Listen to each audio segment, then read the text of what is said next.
Salut tout le monde, j'espère que vous allez bien. On se retrouve aujourd'hui pour la review du plus gros show de l'année, WrestleMania 37. Je préfère vous le dire tout de suite, si j'ai l'air un petit peu moins, on va dire, en forme que d'habitude, c'est pas parce que je suis maladroit, c'est juste que j'ai un énorme mal de crâne. Voilà, au moins je suis transparent avec vous. J'ai souvent des mal de crâne, je suis quelqu'un de migraineux. Et voilà, malheureusement, ça tombe au moment où je fais cette vidéo, donc si j'ai l'air un petit peu endormi, ne vous inquiétez pas, c'est normal. Bref, je vous raconte ma vie, je pense que vous vous en foutez un petit peu, mais voilà. On se retrouve donc pour la plus grosse vidéo de l'année, du coup. Avec cette vidéo, je bats mon record de l'année dernière, hein, puisque l'année dernière, j'avais sorti une vidéo. Donc voilà, je suis déjà plus actif en 2021 qu'en 2020.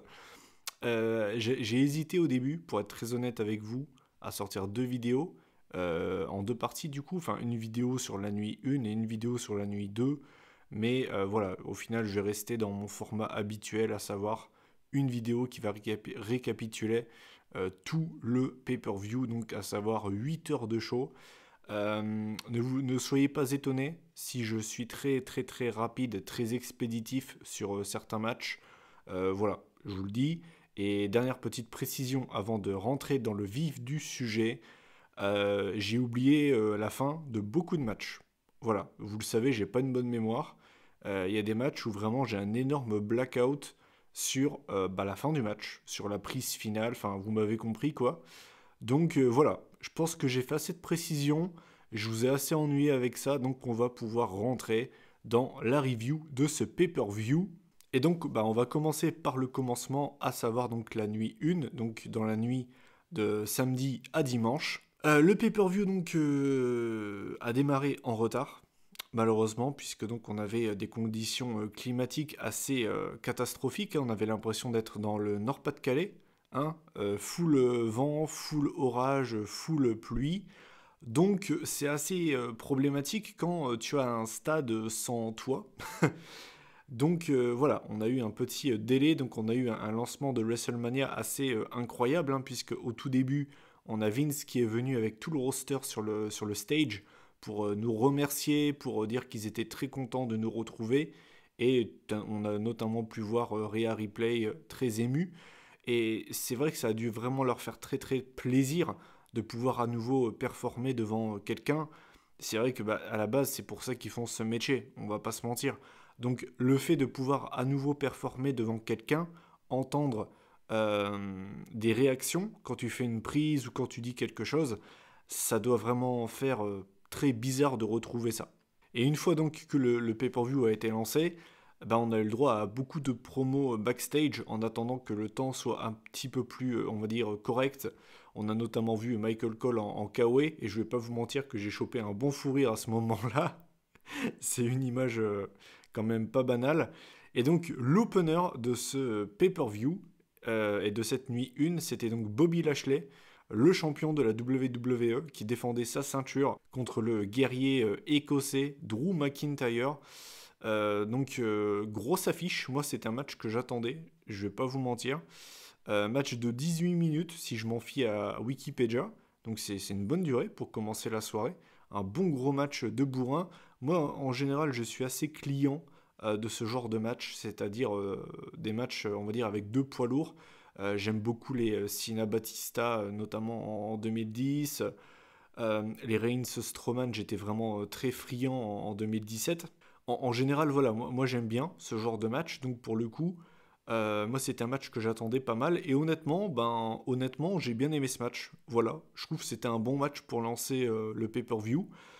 Il y a, C'était pas un match 5 étoiles, c'est même pas le meilleur match du pay-per-view, hein, mais c'était un bon match pour lancer la soirée. Voilà, deux montagnes de muscles qui se rentrent dedans. Voilà, c'était sympa, c'était fun. Le rythme était plutôt pas mal. Je me suis pas ennuyé. Non, c'était cool pour commencer la soirée. Et puis écoutez, je vais revenir directement à la fin parce qu'honnêtement, c'est un match que j'ai apprécié, mais j'ai franchement pas grand-chose à dire dessus. Finalement, donc c'est Bobby Lashley qui conserve la ceinture avec un double Nelson, sa prise de soumission sur Drew McIntyre. Donc voilà, Drew McIntyre qui perd connaissance et donc l'arbitre est obligé d'arrêter le match. Donc victoire de Bobby Lashley qui conserve la ceinture. Moi, c'est pas un résultat qui me dérange. J'ai vu beaucoup de gens à qui ça a déplu. Et pour être très honnête, moi, ça m'a pas dérangé. En fait, pour être très honnête avec vous, que ce soit Drew qui gagnait ce match ou, si c'est, ou bien Bobby, moi, ça me dérangeait pas. Dans les deux cas, j'étais content. Donc là, Bobby Lashley, qui est enfin champion du monde, ça fait quand même longtemps que personnellement j'attendais ça, parce que pour moi, ce catcheur a toujours eu du potentiel. C'est juste que la WWE l'utilisait vraiment très très mal. Et là, voilà, il est enfin champion du monde et j'ai envie que ça dure quand même un petit moment. Il milite depuis je sais pas combien de temps pour avoir un match contre Brock Lesnar. Et personnellement, j'ai envie de voir ce match-là, pour être franc avec vous. Donc, le fait qu'il conserve, moi, ça me dérange absolument pas. C'était un bon match. Et puis en plus de ça, ce que j'ai bien aimé, c'est que, un petit peu comme à l'époque avec le Asuka Lock, sa prise de soumission, tu sais que quand il la porte, bah, c'est terminé. Et moi, j'aime beaucoup. J'aime beaucoup les prises de soumission qui sont, on va dire, one shot, entre guillemets, qui sont trop cheatées. Et pour le coup, bah, c'est le cas de sa prise de soumission. Alors, c'est peut-être pas ma prise de soumission préférée, loin de là, mais c'est une prise de soumission qui est crédible. Tu sais que quand il la porte, bah, c'est finito. Ça peut être une montagne de muscles comme un mec qui fait 1m30. Quand il la porte, tu sais que c'est terminé. Et donc voilà, moi j'ai bien aimé le match, honnêtement. Pour moi, c'était vraiment un bon match pour lancer le pay-per-view. Je sais qu'il y avait beaucoup de rumeurs qui disaient que ça devait être Drew McIntyre qui allait redevenir champion. Moi, j'ai lu aucune news. Pour être honnête avec vous, j'ai lu vraiment zéro news pour ce WrestleMania. Et pas que pour ce Mania, d'ailleurs, ça fait longtemps que j'ai arrêté de lire les sites de news. Et honnêtement, je vous invite vraiment à le faire pour ceux qui le font. Ça vous évitera d'avoir de faux espoirs quand vous lisez des potentiels spoilers qui vous feraient plaisir. Et je vous jure que vous allez plus apprécier le pay-per-view. Moi, honnêtement, j'ai arrêté de lire les sites de news depuis très longtemps. Et honnêtement, j'ai zéro regret vis-à-vis de ça. Ensuite, on va enchaîner avec le deuxième match de la soirée. Alors là, pour le coup, je vais être expéditif. Je vais être franc avec vous. J'en avais strictement rien à faire de ce match. Chaque année à WrestleMania, vous avez ce genre de match qu'on appelle, comme en anglais, les peace break. C'est le moment d'aller pisser, c'est le moment d'aller commander du popcorn, d'aller se faire un café. Vous voyez ce que je veux dire? Bah, ce match-là, c'est totalement ça. C'était le fameux tag team Turmoil pour avoir l'opportunité d'affronter Nia Jax et Shayna Baszler dans la nuit 2. Finalement, donc, c'est Natalia et Tamina qui ont gagné ce match en battant notamment le Riot Squad. Dana Brooke et Mandy Rose, notamment, qui s'est cassé la gueule. Lana et Naomi, et Carmella et Billie Kay, dans un match qui visiblement a duré plus de 14 minutes, si je m'en fie à Wikipédia. C'est beaucoup trop. C'est genre beaucoup trop, les mecs. C'est aussi pour ça que j'avais l'impression que c'était interminable. C'est que on est, je pense, d'accord pour dire que si tu devais faire le top 3 des matchs qui intéressaient les moins les fans euh, de ce pay-per-view, ce match-là était clairement dans le top 3. Pourquoi tu donnes autant de temps à ce match, quoi? En plus, bon, bah voilà, moi, du peu que j'en ai vu, parce que oui, j'étais à mi-temps sur Twitter, c'était franchement pas terrible ce qu'il y avait dans le ring, c'était vraiment pas fou. Et voilà, c'était beaucoup trop long pour ce que ça devait être. Après, encore une fois, c'est que mon avis, et vous avez le droit de pas être d'accord, il n'y a pas de souci. Mais donc voilà, victoire de Natalia et Tamina, et on va enchaîner, parce qu'honnêtement, j'en avais vraiment rien à faire de ce match. Ensuite, on avait un match qui, sur le papier, m'intéressait beaucoup, puisque c'était deux de mes catcheurs préférés, Seth Rollins contre Cesaro. Alors, il y avait un petit peu ce côté Rollins qui prend Cesaro de haut, en le regardant en mode, bah, toi, t'es juste un gros loser. Toi, t'es un gros loser, t'as jamais eu de match en 1v1 à WrestleMania. T'es un loser, en fait. Moi, j'ai déjà tout gagné, Rumble, Money in the Bank, j'ai été champion du monde, et toi, t'as gagné quoi? Et c'est vrai que quand tu compares les deux CV, il n'y a pas photo. Rollins a un CV qui est beaucoup plus impressionnant que celui de Cesaro. Et du coup, pour le coup, en fait, la storyline est très basique, mais pour le coup, pour moi, c'est efficace. Donc le match a duré environ 12 minutes, et c'était 12 minutes de plaisir. Bon, après ça, fallait pas vraiment s'étonner. T'as Cesaro et Rollins dans le même ring, tu t'attends plus à avoir un bon match qu'un mauvais match. Et pour le coup, c'était vraiment très plaisant. Cesaro, ça reste l'un de mes catcheurs préférés. C'est vraiment un excellent catcheur. Il n'a pas besoin d'être très bon au micro, il n'a pas besoin d'être le mec le plus charismatique. Ça a beau être le sosie de Jason Statham, il n'a pas besoin d'être très charismatique, il n'a pas besoin d'être bon au micro. Mettez-lui un manager et laissez-le catcher. C'est comme ça que les gens l'aiment, c'est pour ça que c'est l'un des favoris du public. Ce mec est juste excellent dans le ring, il est incroyable. Et il l'a encore prouvé. Voilà, son Cesaro swing de fin, il est incroyable. Il a fait tourner Rollins 23 fois, je crois. Et derrière, il enchaîne avec le neutralizer. C'est peut-être pas mon finisher préféré. Je pense qu'il pourrait peut-être trouver mieux. Mais voilà, victoire de Cesaro sur Rollins, c'était très plaisant. C'est l'un des meilleurs matchs du pay-per-view. Quand je dis pay-per-view, bien évidemment, je compte la nuit 1 et la nuit 2. J'ai vraiment beaucoup aimé. Il y a eu des super contres, c'était super plaisant. Et puis pour moi, voilà, honnêtement, je pensais vraiment pas qu'ils allaient faire gagner Cesaro. Je pensais vraiment qu'ils allaient donner la victoire à Rollins. Et finalement, non, ils donnent la victoire à Cesaro, donc ça me fait vraiment plaisir. Et j'espère vraiment qu'ils vont faire quelque chose avec lui cette année. J'ai l'impression de répéter cette phrase chaque année, malheureusement. Mais j'espère vraiment que cette année, ils vont capitaliser sur ce mec, parce que je me répète, ça peut paraître bateau ce que je vais dire, parce que tout le monde le sait, mais c'est en 1v1, c'est l'un des meilleurs catcheurs de la fédération, il y a même pas discussion, tu vois. Donc j'espère vraiment qu'ils vont lui donner quelque chose de concret cette année. Donc très content du match et également du résultat. Ensuite, on avait donc le match pour les ceintures par équipe de Monday Night Raw. On avait les champions, le New Day, Xavier Woods et Kofi Kingston contre AJ Styles et Omos, qui donc catché pour la première fois à la WWE. Le match a duré un peu moins de 10 minutes. Pour moi, c'est la durée parfaite. Il fallait pas que ce match soit trop long. Et pour être très honnête avec vous, j'ai eu beaucoup de mal à m'intéresser au match quand AJ Styles était dans le ring. C'est-à-dire que, en fait, c'est un peu. J'avais lu un tweet, c'est un petit peu ça. Omos est une attraction à lui tout seul. C'est-à-dire que à chaque fois que tu le vois à Raw, en tout cas, moi je parle pour moi, ce mec dégage quelque chose. Il est spécial. Il est tellement grand. T'as l'impression que le mec touche le plafond. Il est juste, mais gigantesque. Et en fait, quand AJ Styles était dans le ring et que le New Day faisait en sorte qu'il ne puisse pas faire le tag, pendant tout le match, j'étais là en mode, vas-y, je m'en fous de AJ Styles, fais le tag, je veux voir Omos dans le ring. Et en fait, voilà, moi c'est juste ça qui m'intéressait, de voir Omos dans le ring. Finalement, donc il est rentré, AJ Styles a enfin réussi à faire le tag, et ben, quand Omos est rentré dans le ring, c'était game over. Fin du game pour le New Day, ils n'ont rien pu faire. Omos les a démolis, les a ratatinés, les a écrabouillés. AJ Styles s'est servi de lui pour faire un phénoménal forearm.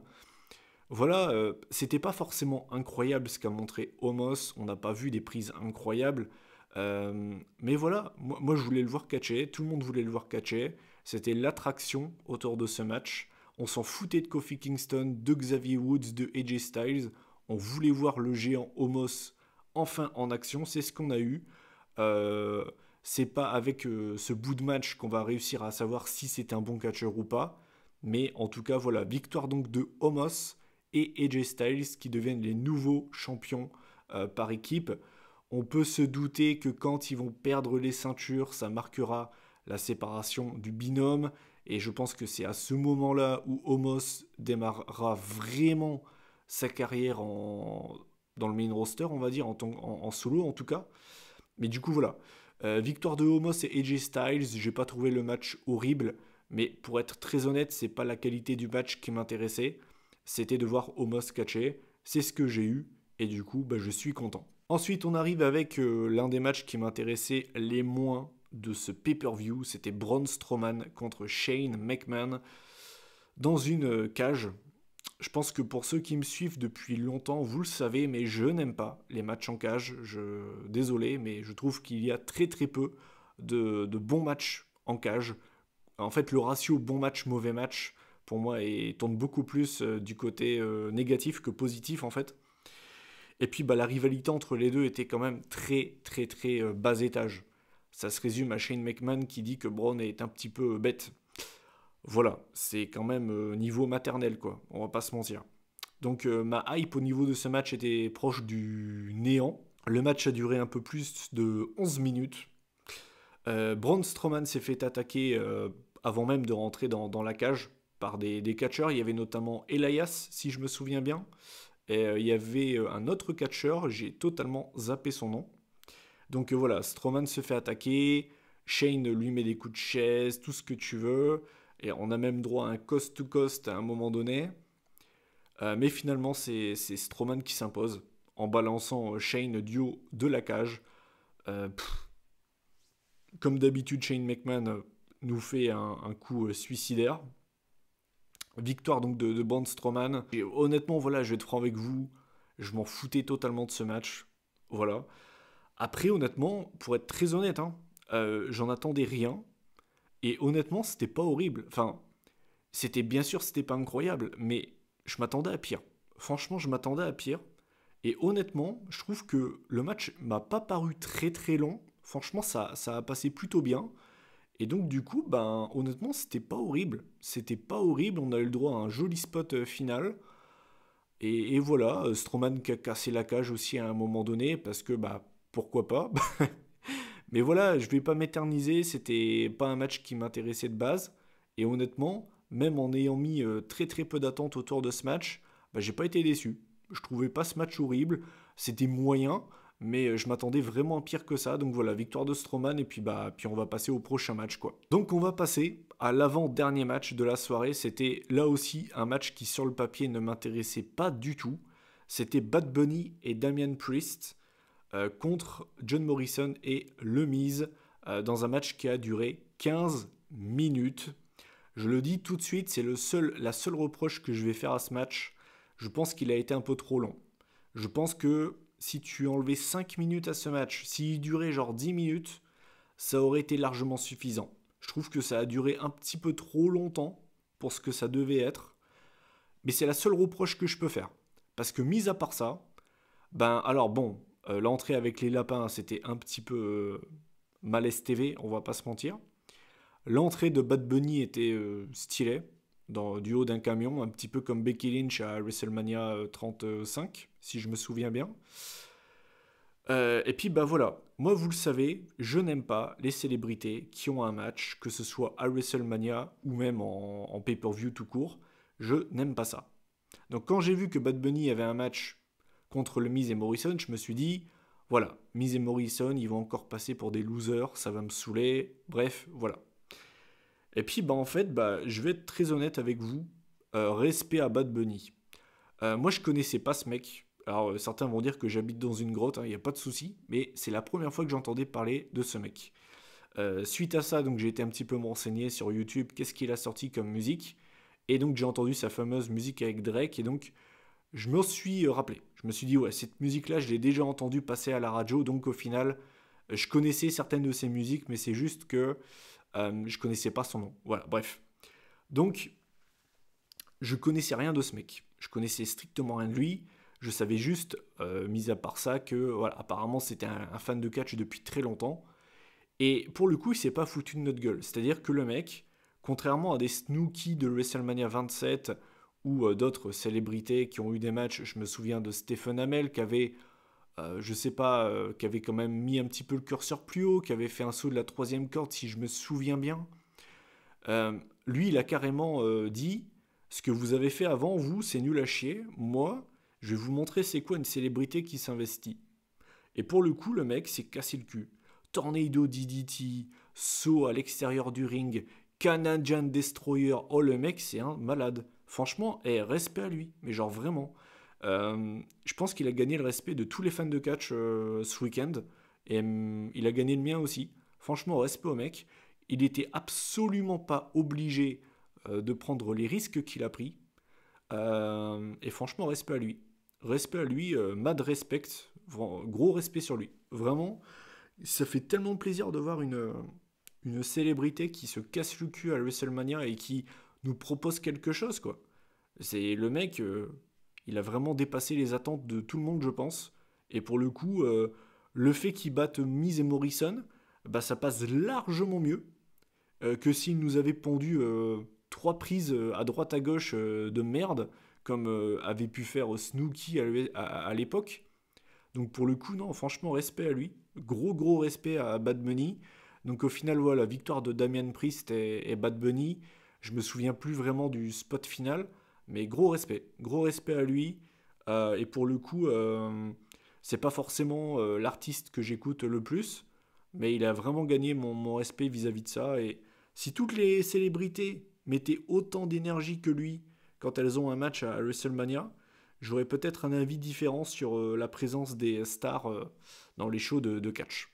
Et ensuite, on va arriver au main event de la nuit 1. Donc, c'était Bianca Belair contre Sasha Banks, la championne de SmackDown. Donc, pour le titre, hein, bien évidemment, de SmackDown. Une Bianca Belair en larmes avant même que le match commence, pour vous dire que bah, ça l'a touché vraiment. Je sais pas c'est quoi vraiment qui l'a touché. Si c'est le fait de revoir les fans, ou si c'est tout simplement le fait de main eventer WrestleMania, ou tout simplement c'est peut-être un mélange des deux. Voilà, genre, je sais pas vraiment. Mais voilà, déjà ça fait chaud au cœur de voir ça. Le match a duré 17 minutes. Et bah voilà, c'était un excellent match.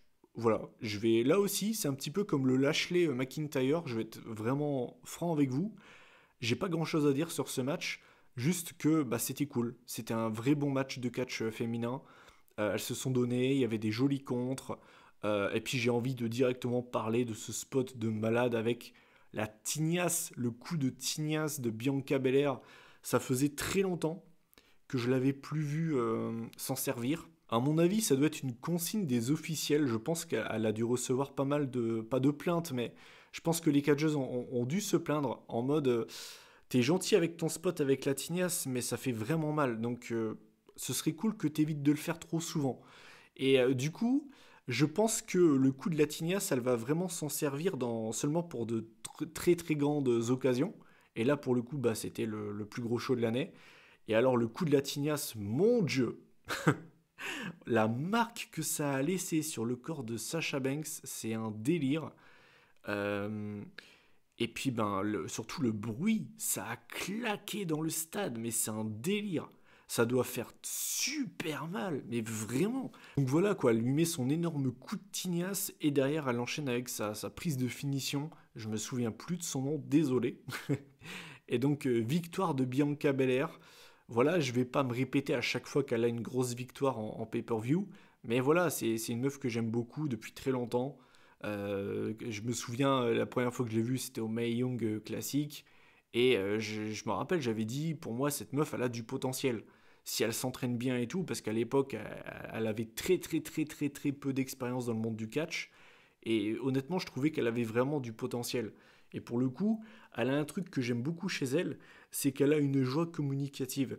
C'est-à-dire qu'elle ne fake pas sa réaction, c'est pas de l'overreacting. Quand tu la vois à mi-temps en train de pleurer quand elle soulève la ceinture, ben t'as envie de venir avec elle et de célébrer avec elle en fait. Et pour le coup, c'est vraiment une excellente babyface par rapport à ça quoi. T'as envie de venir lui faire un hug en fait. Je sais pas, elle a une joie communicative. Je sais pas vraiment comment l'expliquer, mais c'est pas donné à beaucoup de gens en fait d'avoir ce truc-là. Et c'est un petit peu comme Daniel Bryan. Daniel Bryan, c'est difficile de pas l'aimer. Eh ben Bianca Belair, je trouve qu'elle a vraiment ce truc-là aussi. Et donc pour le coup, bah, très content, très content de l'avoir championne. La rivalité, c'est peut-être pas forcément celle la plus marquante chez les femmes depuis 10 ans, on va pas se mentir. Mais le match en lui-même était vraiment très cool. J'ai vraiment beaucoup aimé sa victoire. Et puis bah voilà, j'espère qu'elle aura un bon règne. Je sais pas contre qui elle va catcher après sa rivalité contre Sasha Banks, mais c'est pas grave. Et donc voilà, on termine la nuit 1 là-dessus. Et pour être très honnête, on va faire un petit bilan très rapidement de la nuit 1. Le seul vrai mauvais match pour moi qu'on a eu, c'est le fameux tag team match féminin, qui a été beaucoup trop long pour ce que ça devait être. Et même à la rigueur, allez, le match en cage entre Shane et Braun, qui était pas incroyable. Et encore, j'ai même pas envie de le mettre dans les flops. Pour moi, il y a vraiment qu'un seul match que je mets dans les flops dans la nuit 1. C'est-à-dire que tout le reste, pour moi, il n'y a rien à acheter. Vraiment. C'est-à-dire que même le match avec Bad Bunny, eh ben, bordel, ça m'a choqué. Le mec s'est sorti les doigts du cul, il nous a fait un vrai match, une vraie performance. Et j'ai fini la nuit 1, je me suis dit, eh ben bordel, j'espère que la nuit 2 sera aussi bien. Et honnêtement, c'était pas gagné parce que franchement, je trouve que la nuit 1 avait placé le niveau très très haut. Donc voilà, pour ceux qui se demandaient qu'est-ce que j'ai pensé de la nuit 1, bah, j'ai vraiment bien aimé. J'ai vraiment bien aimé la nuit 1, j'ai passé vraiment un bon moment devant. Puis il y a peut-être aussi un facteur que j'ai pas encore évoqué, mais c'était le retour du public. Et l'air de rien, avoir des gens dans le public, ça fait vraiment beaucoup de bien. Ça fait vraiment beaucoup, beaucoup de bien.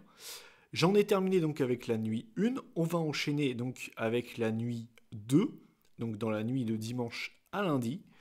Et le premier match, c'était le Fiend contre Randy Orton. C'était un match qui était attendu par beaucoup, beaucoup de fans. Et moi, j'étais l'un des rares, je pense, à ne pas attendre ce match. Et c'est même pas vis-à-vis de Randy Orton, parce que, vous le savez, je suis pas un énorme fan de Randy Orton. Mais c'est même pas vis-à-vis de lui, c'est juste, en fait, j'ai du mal avec le Fiend. J'ai du mal avec le Fiend, avec Alexa Bliss et tout le délire. Je peux comprendre totalement. Les gens qui aiment le côté paranormal, fantastique du Fiend, je comprends totalement que vous soyez impliqué dans le délire. Moi, c'est clairement pas le cas. Donc, le match en lui-même ne m'intéressait pas plus que ça.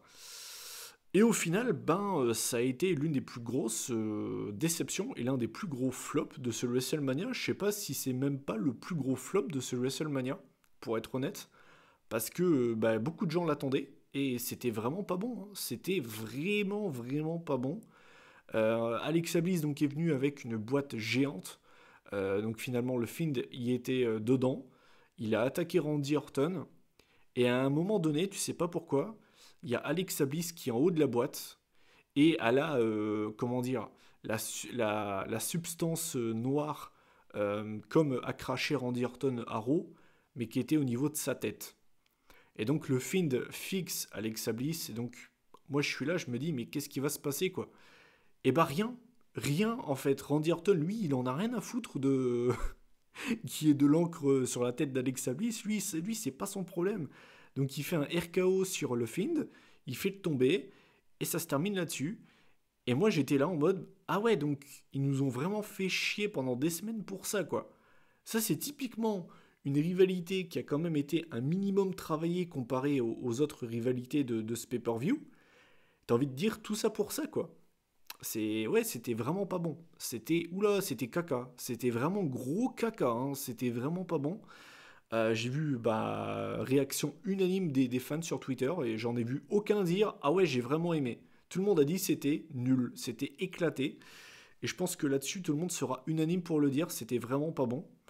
Donc ouais, en plus de ça, tu commences le pay-per-view là-dessus. Ouais, c'est vraiment pas ouf. Et vous savez quoi, on va enchaîner. Et on enchaîne avec, on enchaîne avec un autre match qui m'intéressait pas vraiment.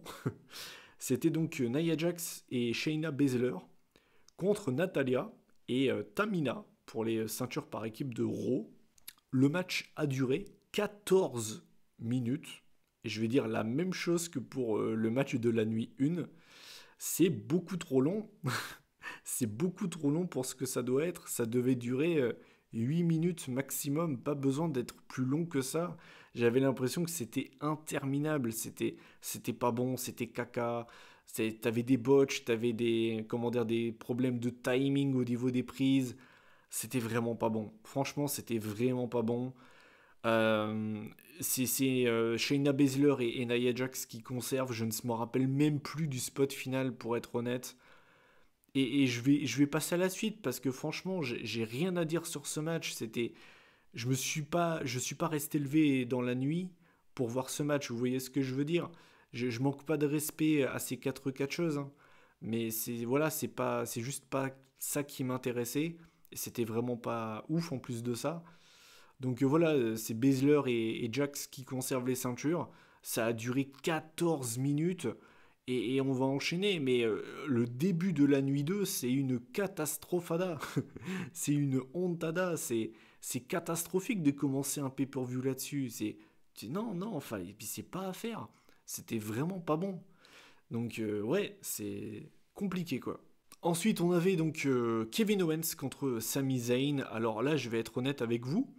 Je savais que le match donnerait quelque chose de bien parce que à chaque fois que les deux s'affrontent, ça nous donne toujours des bons matchs. Mais c'est juste en fait que la rivalité en elle-même ne m'emballait franchement pas.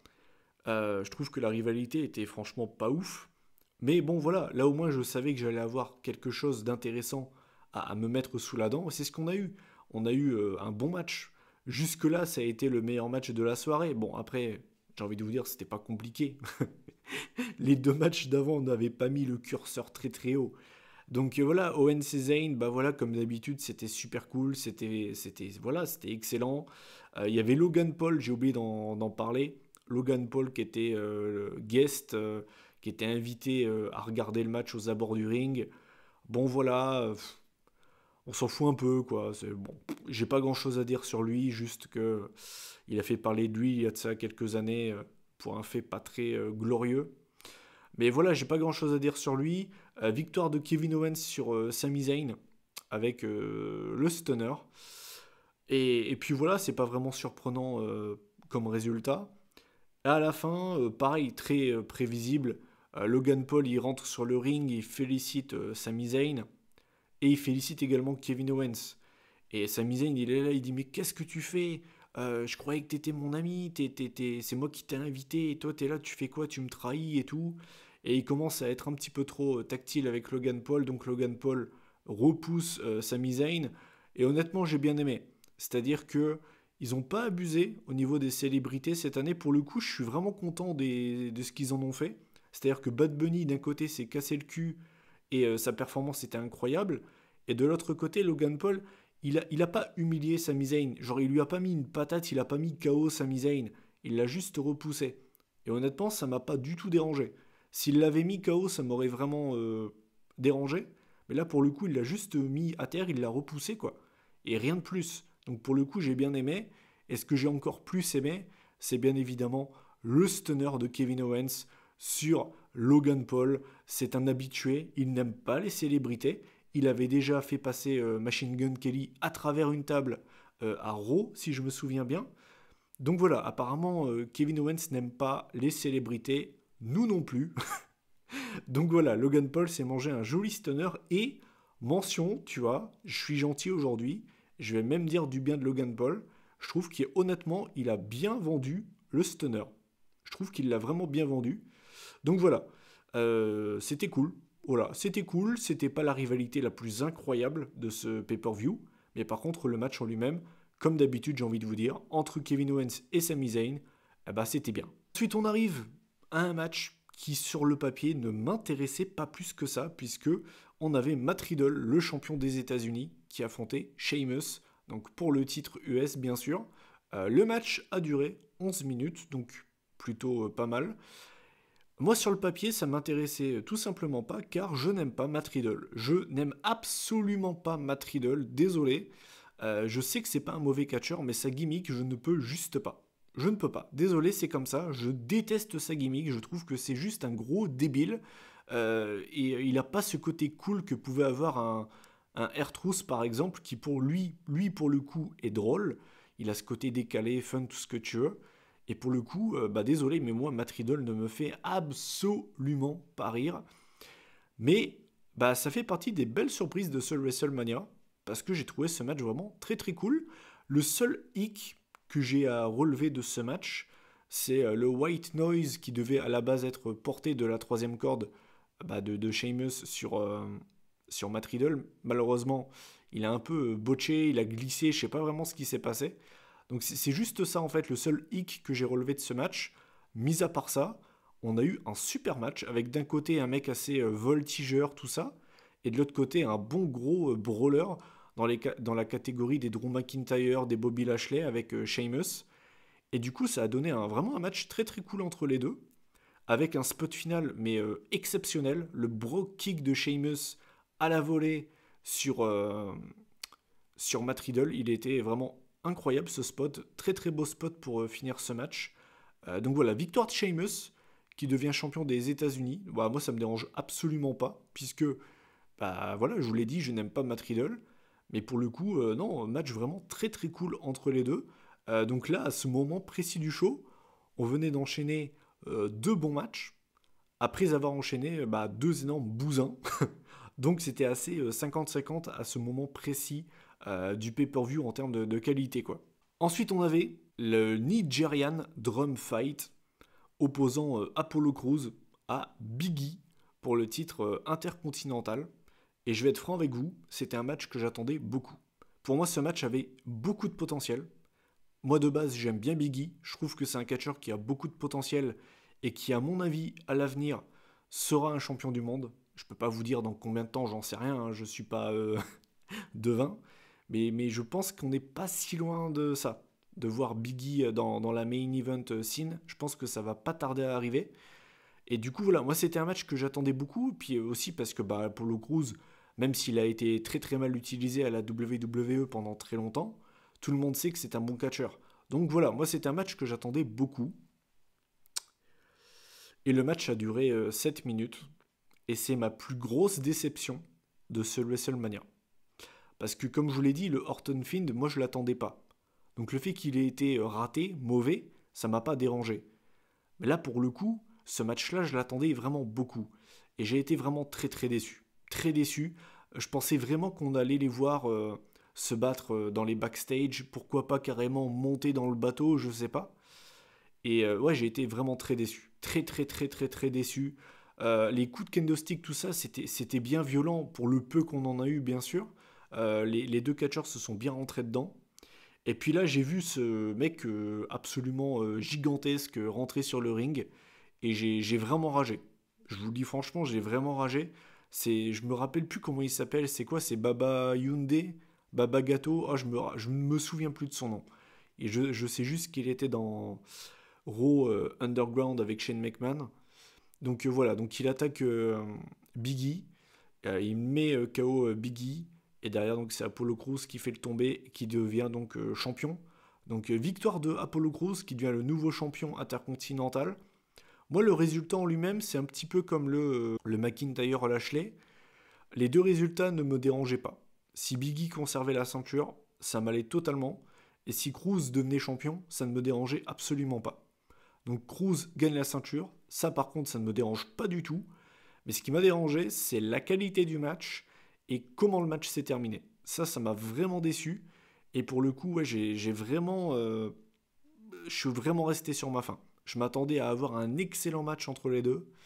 Et malheureusement, ça n'a pas du tout été le cas. Ensuite, on arrive à l'avant-dernier match de la nuit 2. Donc, c'était pour le titre féminin de Raw.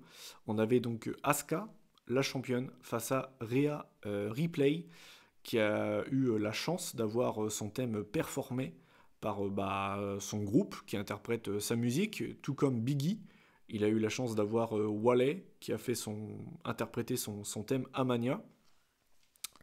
Le match a duré 13 minutes et ouais, c'était un bon match. C'était un bon match entre Asuka et Rhea Ripley. Là aussi, c'était pas vraiment surprenant. C'était vraiment un bon match. Je l'ai trouvé un ton en dessous par rapport au Banks Belair. Mais c'était vraiment un bon match entre les deux. Et finalement, là aussi, en fait, j'ai pas grand chose à dire en fait sur ce match. J'ai bien aimé l'opposition de style avec une Rhea Ripley qui est quand même beaucoup plus imposante que Asuka physiquement. Donc ça a donné une belle opposition de style, on va dire. Voilà, Asuka qui a un petit peu pris de haut Rhea Ripley pendant toute la rivalité et puis même pendant le match. Et puis c'est peut-être ça qui a été un petit peu préjudiciable pour elle, puisque donc c'est Rhea Ripley qui devient championne avec son finisher là aussi. Désolé, je ne connais pas son nom. C'est une sorte de pun fendal slam, je sais pas comment elle appelle ça. Et donc c'est Rhea Ripley donc, qui devient la nouvelle championne de Raw. Et alors, moi je l'aime bien, Rhea Ripley, j'ai rien contre elle. Le fait qu'elle gagne la ceinture, la seule chose qui me dérange, je trouve, c'est mon avis, hein, je trouve qu'elle gagne le titre peut-être un peu trop rapidement. C'est-à-dire que la meuf, ça fait même pas un mois qu'elle est installée dans le roster principal. Elle s'est pointée à Raw en mode YOLO. Asuka, je te défie à Mania. Asuka a dit PTDR, t'es qui? Et voilà quoi. Et la meuf est déjà championne. C'est juste ça. Je trouve qu'ils l'ont pas build, ils l'ont pas monté entre guillemets. Et je trouve ça dommage en fait. Je trouve ça juste dommage. Je trouve qu'ils lui ont donné la ceinture trop tôt. C'est la seule chose que je trouve dommage. Après, le fait qu'elle soit championne en elle-même, moi ça me dérange pas. Mais je trouve juste en fait qu'ils l'ont mal buildé en fait. Voilà, c'est la seule chose que j'ai à redire. Mais après, le match en lui-même était cool. Que Asuka perde la ceinture, ça ne me dérange pas, parce qu'elle était championne depuis longtemps. Et que même si je regarde pas les weekly, je m'informe un petit peu quand même. Apparemment, elle était un petit peu aux abonnés absentes depuis très longtemps. On la voyait très très peu. On la voyait presque même plus défendre sa ceinture. Donc moi, qu'elle perde sa ceinture, ça ne m'a pas dérangé. Mais encore une fois, je vais me répéter, voilà, je trouve qu'ils ont peut-être donné la ceinture un petit peu trop rapidement à Rhea Ripley, mais pour le coup, c'était un bon match. C'était un bon match, et donc du coup, on a eu un petit peu notre WrestleMania 21, puisqu'à l'époque, on avait Batista et Cena qui étaient devenus champions du monde. Bah là, c'est Bianca Belair et Rhea Ripley qui sont donc la nouvelle génération de catcheuses qui prennent la relève, entre guillemets, comparé à Asuka et Sasha Banks, qui sont déjà installés depuis l'air de rien longtemps dans le roster principal. Donc voilà, j'ai trouvé ça plutôt cool. Et enfin, le main event, c'était le match, et quand je dis le, c'est le majuscule, hein. Le match que j'attendais le plus de ce week-end, c'était le Triple Threat match pour le Universal Championship. On avait The Tribal Chief Roman Reigns contre The Rated R Superstar Edge contre le leader du Yes Movement, Daniel Bryan. Match qui a duré 22 minutes et je vous le dis, ça a été mon match préféré de ce WrestleMania. J'ai adoré. J'adore Daniel Bryan, je l'ai déjà dit plein de fois sur cette chaîne, vous le savez. C'est peut-être le meilleur babyface de ces 10 dernières années à la WWE et l'un des meilleurs all-time. Après, c'est bien sûr, on va me dire que je suis peut-être pas objectif avec Bryan, mais j'adore ce mec. C'est le meilleur catcheur dans le registre de je suis l'underdog, je pars avec un désavantage physique, j'affronte un mec qui fait 20 cm de plus que moi, 30 kilos de plus que moi, mais bah, c'est pas parce que tu es plus grand et plus fort que tu vas me battre et je vais pas me laisser faire. C'est le meilleur dans ce registre-là. Il est incroyable. Il est incroyable. Quand tu le mets dans ce genre de match, il est intestable, Daniel Bryan. Edge, vous le savez, là aussi, c'est l'un de mes catcheurs préférés ever. J'adore ce mec, j'adore ce catcheur. Voilà, donc très content de le revoir dans un main event de WrestleMania. Et Roman Reigns, il est peut-être dans la meilleure période de sa carrière. Donc voilà, moi j'étais très très très hypé et j'ai beaucoup aimé ce match en fait. J'ai beaucoup aimé ce match. On a eu le droit à des interventions extérieures, notamment Jey Uso. On a eu des spots à gogo, ça partait dans tous les sens. En fait, c'est pour ça que j'adore les triple threat matchs. J'adore cette stipulation parce qu'en général, ça part dans tous les sens. T'as pas de disqualification, tu peux avoir des interventions qui sortent de nulle part. C'est pour ça en fait que j'adore cette stipulation. C'est pour ça que j'aime les gros matchs de WrestleMania avec cette stipulation. Et là, c'est exactement ce qu'on a eu, quoi. Ça partait dans tous les sens. T'as eu des interventions extérieures. T'as eu des coups de chaise. On a Reigns et Edge qui ont eu la même idée au même moment, qui ont voulu faire un spear. Donc au final, ils se sont auto-spirés. On a à un moment donné Edge qui s'est pris un spear de Roman Reigns à l'extérieur du ring, absolument incroyable. Je ne l'ai pas vu arriver. Personne ne l'a vu arriver. Ou alors c'est l'inverse. C'est Edge qui a aspiré Reigns, je m'en souviens plus. Ou c'est Reigns qui a aspiré Edge, je m'en souviens plus. Je ne sais plus qui aspirait qui à l'extérieur du ring après avoir calmé Daniel Bryan. Mais pour le coup, c'était génial. Il y a eu également le fameux spot avec la soumission sur Reigns, le crossface de Edge qui cède d'une barre de la chaise. T'as Bryan qui vient lui porter le yes lock au même moment. Finalement, derrière, les deux se mettent des coups de boule. Oh, c'était incroyable. C'était incroyable. Il y a un spot à un moment donné, les gars, où j'ai eu des frissons. C'était quand il y a. Je sais plus qui fait le tomber. Je crois que c'est Edge qui fait le tomber sur Reigns. Et en fait, il y a l'arbitre qui contre 2. Tu fais c'est fini, c'est sûr, c'est fini. Et en fait, Bryan dégage l'arbitre. Et oh, c'était incroyable. C'était incroyable. Ce near fall était incroyable. C'est vraiment, j'ai eu des frissons à ce moment-là. Et finalement, c'est le Big Dog, Roman Reigns, qui conserve la ceinture au terme d'un match excellent entre les trois. J'ai vraiment beaucoup aimé ce match. Et ce résultat ne me dérange pas. On a Roman Reigns qui est peut-être au meilleur moment de sa carrière. Et c'est un petit peu comme dans de nombreux matchs pour ce WrestleMania, c'est-à-dire qu'il n'y avait aucun résultat qui me déplaisait. C'est-à-dire que si Roman Reigns conservait, ça m'allait totalement. Si Daniel Bryan redevenait champion, ça m'allait totalement. Et si c'est Edge qui redevenait champion, bah, j'étais très content. Donc le fait que Roman Reigns conserve sa ceinture, ça ne m'a pas du tout dérangé. Et vous savez quoi? Je vais espérer, je vais croiser les doigts. J'espère que pour le prochain pay-per-view, qui apparemment sera WrestleMania Backlash, ils ont pété un câble. Ils ont encore une fois changé le nom d'un pay-per-view. J'espère qu'ils vont nous faire comme en 2004, puisque donc à l'époque on avait eu Chris Benoit contre Triple H contre Shawn Michaels dans le main event de WrestleMania 20. On avait eu le droit à un match incroyable. Et un mois après, à Backlash, et ben en fait on avait eu le droit au rematch avec les trois. Les trois mêmes pour la ceinture. Et ben j'espère que cette année ils vont faire pareil. J'ai réellement envie de revoir Edge, Roman Reigns, Daniel Bryan. Et c'est pas compliqué à faire. C'est-à-dire qu'il suffit juste de dire voilà, Jey Uso, il a pourri le match.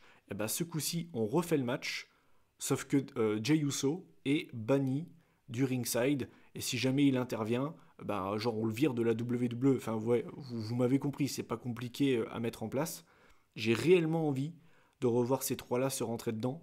Parce que ce qu'ils nous ont fait ce week-end, c'était génial. C'était vraiment génial.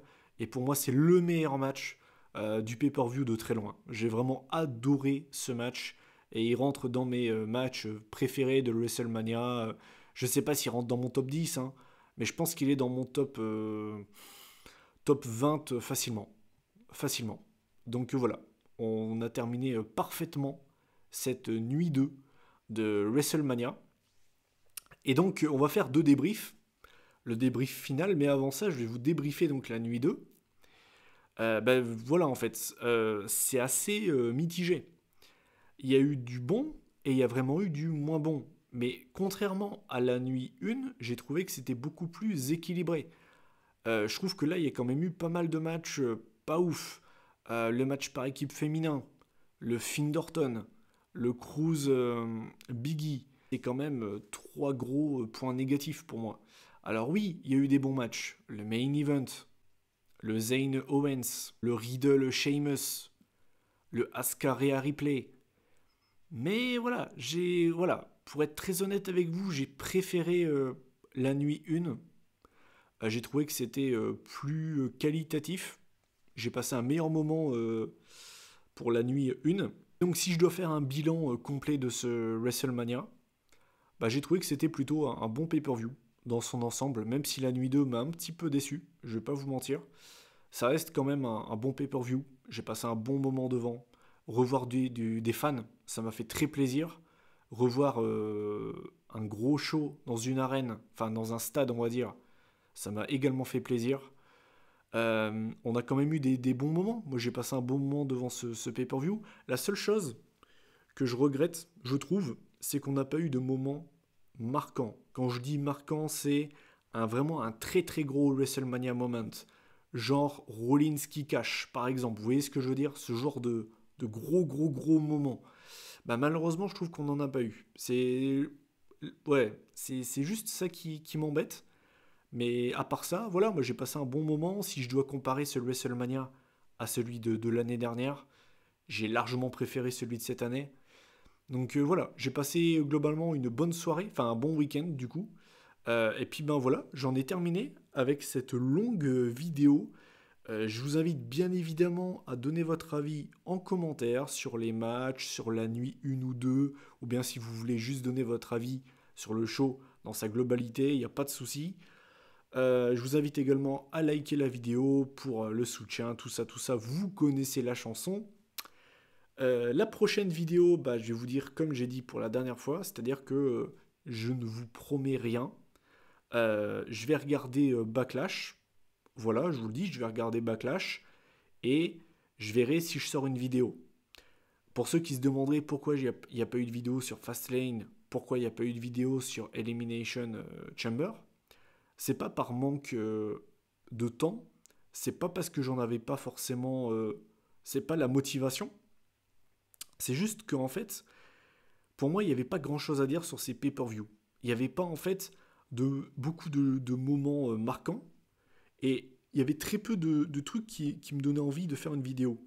Pour Fastlane, il y avait le main event entre Reigns et Bryan que j'ai adoré. Pour Chamber, il y avait le cash-in du Miz qui était quand même assez marquant.